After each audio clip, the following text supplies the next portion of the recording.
پادەکە حکوومەتی هەرێم وەک چەکێک لە دژی یەنەکە و بەشەکانی کوردستان بەکاردەهێنێت.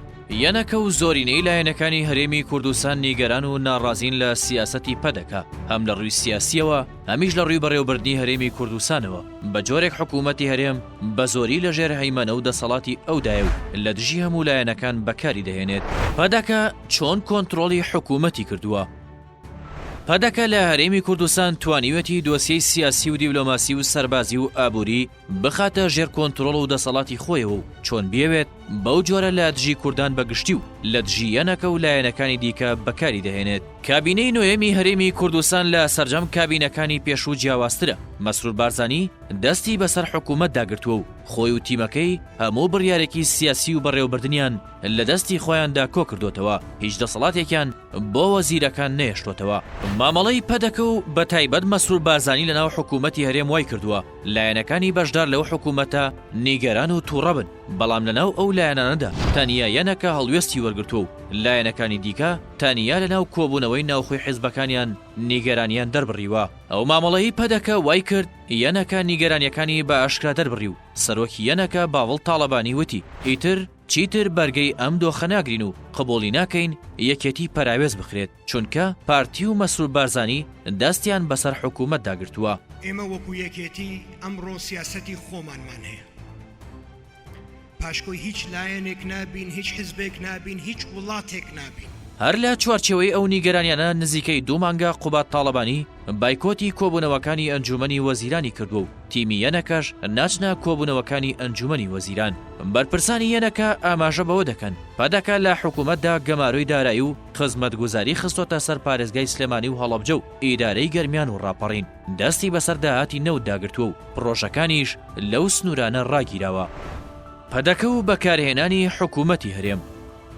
پەدەکە سیاسەتێک لە هەرێمی کوردستان پەیڕەو دەکات کە ئامانجێتی یەنەکە و سەرجەم لایەنە سیاسیەکانی دیکە دوای ئەو بکەون و بچنە ناو چوارچێوەی سیاسەتی خۆیەوە، بۆ ئەوەش بەشێکی فشار و پەراوێز خستنە و بەشێکیشی بە پارە و پۆست هەوڵ دەدات لایەنەکان دوای سیاسەتی خۆی بخات. کوردانی چواربەشی کوردستان حکوومەتی هەرێم وەک دەستکەوتێکی کوردان دەزانن و بە هیوان کە ببێتە پشتیوانی خەبات و تێکۆشانی بەشەکانی دیکە یان لانیکەم بێلایەن بێت و تێکەڵ بە ناکۆکێ سیاسیەکان نەکرێت.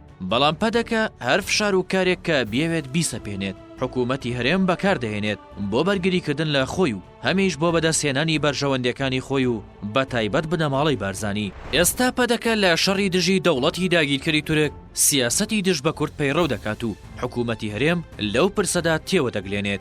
لایەنەکانی دیکەشان کە دژی ئەو هاوکاریکردنەی پەدەکەن بۆ دەوڵەتی تورک و نایەنەوێت حکوومەتی هەرێم بخرێتە ئەو ناکۆکیانەوە. پەدەکە دەیەوێت سەرجەم لایەنەکانی باشووری کوردستان و تەنانەت بەشەکانی دیکەش لە چواردەوری سیاسەت و بڕیارەکانی خۆی کۆ بکاتەوە و ئەو بڕیاریان بۆ بدات و لە ژێر هەیمەنە و ڕێنمایەکانی ئەودا کار بکەن و بارزانیش وەک مەرجەعی کوردان بناسێنن. بۆ ئەوەش تورکیا هاوکاری پەدەکەیە.